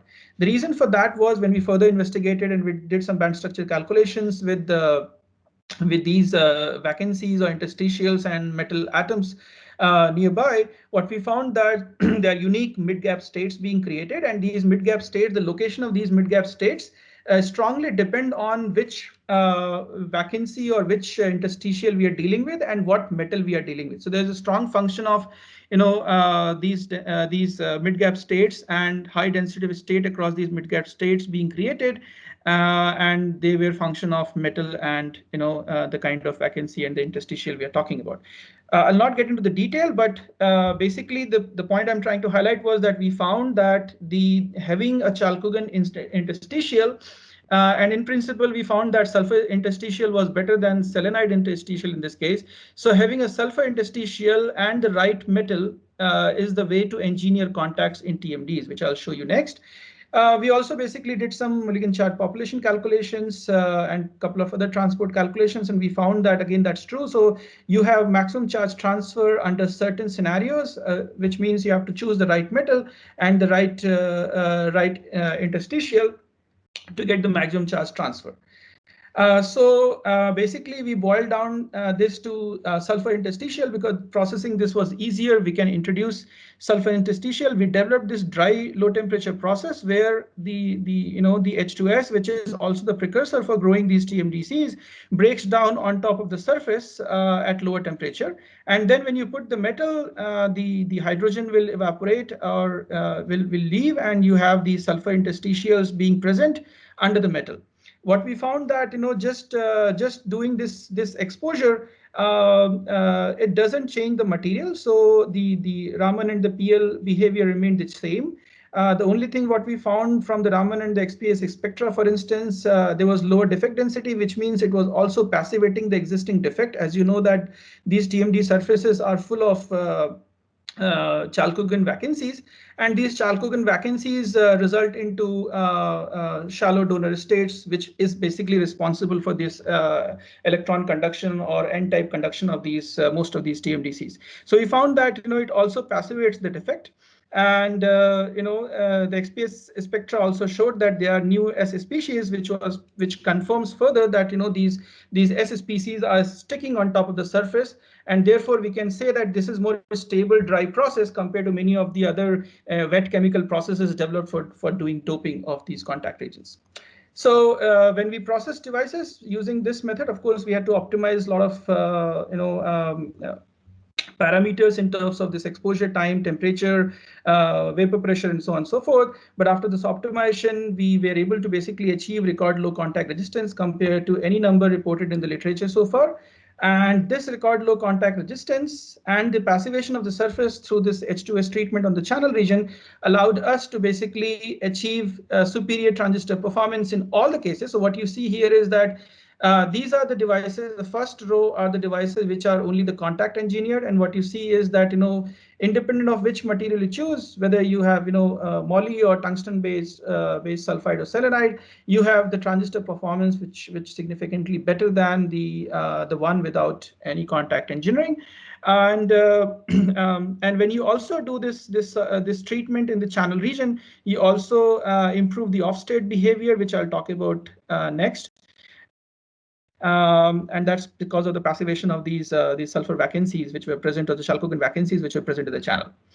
So this was about the contact resistance engineering and the performance improvement. The next I was talking about the passivation. So we found that you can actually do this low temperature S2S treatment on the channel region, and that passivates these Chalcogen vacancies. And passivating Chalcogen vacancies basically improves suppresses this off-state electron conduction or off-state conduction through these donor states. And that's the reason why you see a significant improvement in the off-state behavior, independent of which material you choose. So independent of which material you choose, you have a significant reduction in the off-state behavior, as well as you have this improvement in the on-state conduction. So that kind of improves your overall transistor performance. Now the next aspect is this N and P channel operation. So the conventional approach would be that you have this 2D material, and then you deposit metal on top of it and make the contact. What we found, and as I was talking about in the previous slide, that depending on which metal and which Chalcogen you choose as an interstitial, it can create unique mid-gap states. Now, this was the idea that if we can create mid-gap states which can selectively enhance the hole conduction, we choose, or we create mid-gap states which selectively enhance the electron conduction, then we can selectively design transistors which offer only electron or hole conduction. Using this idea, we basically 2 minutes. Yes. So using this idea, we engineered these mid-gap states. We call them metal-induced gap states, and these gap states are created under the presence of a unique metal and a unique Chalcogen interstitial. And as a result of that, for instance, when we did this in case of WaC2 with nickel, you get electron conduction being enhanced where the hole conduction was suppressed. And if you choose chrome and this interstitial, you get hole conduction being enhanced and electron conduction being suppressed. So using this, you can now think of, and by the way, these are complementary metals. So nickel becomes the metal for the gate of PMOS, and chrome becomes the metal for the gate of NMOS. So using this combination, you can think of now developing complementary logic, or you can also think of selectively enabling electron or hole conduction across these 2D TMDCs, and using this you can think of making these NP heterojunctions. This is my last slide. So this is another aspect which is worth being concerned about, is the channel reliability, or in general the transistor reliability. So this is a new phenomena which is very unique to these TMDCs and in principle to these 2D materials.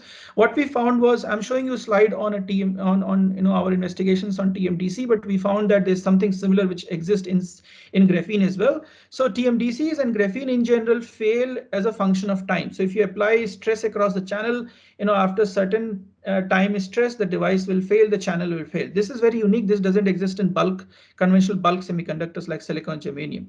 And for instance, in case of TMDCs, what we found that there's a gate bias dependence. So depending on depending on gate bias, you may have drop in the conduction, or you may have increase in the conduction, or you may not have any change in the conduction. There's a temperature dependence. So depending on the temperature, you may have rise in the conduction or a drop in the conductance. And there's also a field dependence. So basically, whether you choose, if you have a low field or you have a high field, you have different kind of phenomena which exist. So for instance, for the very first time, we found impactanation being present in these 2D materials. We found self-heating, at room temperature, and this was one of the trigger for some of these material reconfiguration aspects that we noticed. We also found that formation of metal filaments under certain conditions, which leads to highly conductive regions. And we also found that depending on how you stress the device, sometimes these degradations or reconfigurations are reversible, sometimes they are non-reversible. So with this, I'll conclude. I would like to make a statement that performance and reliability are crucial aspects to be addressed to enable 2D material-based technology platform for eventual heterogeneous integration of quantum enhanced system, and that's what we have been pursuing. I talked about following 5 aspects, for instance, contacts, and I've shown you that atomic orbital overlap engineering is the key to engineer contacts in these 2D materials. You can't do conventional doping as it happens in conventional bulk materials. Passivation is very important for these 2D materials, and we have shown low temperature S2S treatment for passivating the surface and passivating these, donor states in these TMDCs. Unintentional doping is also one important aspect, and this is something you have to address while developing the process that you are developing. Engineering the process that you're developing. NNP channel operation is very crucial for various device operations, whether it is CMOS operation or PN heterojunction or any other optical device. You need to enable both N and P channel operation, and I've shown that metal-induced gap state engineering is the key to achieve that. And finally, reliability is also one important aspect, and these devices don't fail only by the means in which the conventional bulk materials fail. They have new phenomena, and these new phenomena, for instance, what I have shown is field-assisted material reconfiguration and time-dependent failure. These kind of new phenomena are required to be investigated, and the material has to be further engineered to account for these reliability events. With this, thank you very much, and I am open to any question. Thank you, Mayank. Right. I think in the interest of time, we will be very, very brief. Sushanta, if it's okay, I'll just quickly, as discussed, I'll flash the slide and we can take it from there. First of all, before I say, I must thank Lisa and Srividya for an excellent organization of the entire workshop. It wouldn't have been possible in such orderly manner if you guys hadn't put so much of effort. Thank you. To quickly say what we would like to look for here, we would like to identify around three projects and with at least one participant from each side. It would be really nice if you ensure complementarity in expertise and a clear engagement policies. And the projects can be fundamental or applied, but since this workshop was organized under the ambit of Quantum Technology Initiative in IISc, it would be really nice if we can have some relevance to quantum technologies in the project. What I was told, Sushanta has very kindly agreed to commit about 150K Canadian dollars, I'm guessing, for this, which will be very useful and helpful for IISc counterpart to match the funding. And we are currently in the process of talking to the administration on it. What I'm going to do is, for IISc participants, we would like to have postdocs and employed at IISc dedicated for this project. We would like to see if we can pull funding for mobility of IISc students, postdoc faculty who are connected to the project, and also some minor contingency funds if you require it. Now, so this will be the overall objective of the the funding from internal sources. In addition to this, I would like to tell the IISc as well as the Canadian colleagues out there that there are existing funding opportunities at IISc which we should be able to take advantage of immediately, and in addition to the projects that are being funded here. For example, we have this short-term visiting student and researchers, which is about 90 days of or more up to a year of visit period. Is a little bit of emolument associated with it, and of course the accommodation and all. So if there are students that you believe can come here and do some work and for a longer duration like this, it should be possible immediately. In addition to the students and researcher, we also have international visiting faculty program at this point. It sort of is a slightly longish period, but one can negotiate. And again, it is completely paid travel, and there are again a marginal small honorarium associated with it, along with accommodation. Now, we should be in a position to take advantage of all these. Hopefully, we will be able to come up with some projects. At this point of time, the first and foremost agenda is to crystallize 3 projects or so and see if we can get started as soon as possible. This is all I wanted to say. In the interest of time, I won't go too far. Sushanta, it's up to you now. Thank you, Arindam, and I really like to thank my colleagues at WIN as well as colleagues at IISc Bangalore, and particularly Srividya and Lisa for their tremendous efforts in into our workshop in such a short time.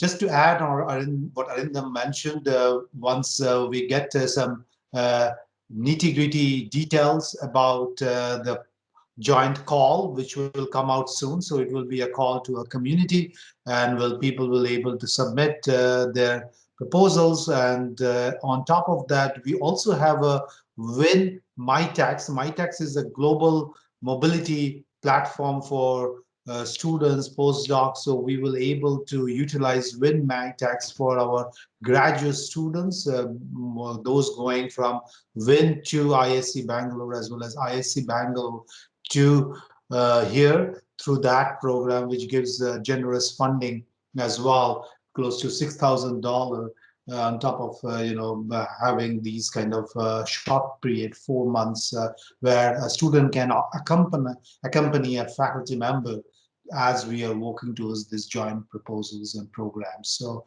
I think it was a fantastic, and thanks Arindam to help to pull together this exciting workshop, and we look forward to more conversation between us, the WIN group and your group, to really put together the call of proposal, at least for these 3 projects that we will be, put forward funding forward, so that we have a quick kickstart of a stronger partnership between WIN and the quantum group at IISc Bangalore. Thank you, Sushanta. Thank you for your help and your initiative.